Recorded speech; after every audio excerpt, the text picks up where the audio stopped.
secara merata. Baik pegat kewenang-kewenang ji. Baik pegat kewenang-kewenang ji diambil semua awliya Allah. Bangsa Aceh satu sama bangsa yang mulia dan bangsa ini. Kamu harus dipilih oleh para pengkhianat atau para munafikin yang loyo. Yang kedua, kamu mulai memandu urut-urut raya agam, TNA agam dan TNA agam supaya hal terus dalam penting politik global dan penting politik nasional. Kamu mulai supaya begitu Indonesia menjadi dalam perkembangan negara yang betul. Allahu Akbar.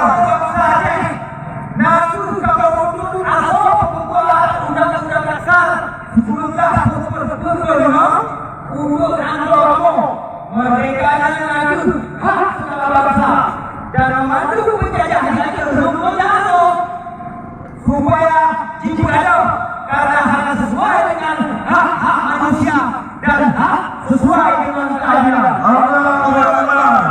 Menurut poin-poin yang terbunuh anak yang saksi, maka kamu dari gerakan revolusi rakyat itu akan mudah dengan cara lebih baik dan kamu akan mempunyai kemenangan. Allahu Akbar. Putuh poin yang penting dan kamu putus bangsa Aceh.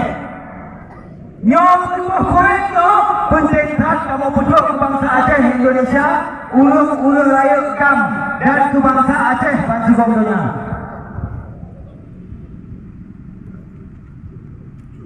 Allahu Akbar. Allahu Akbar.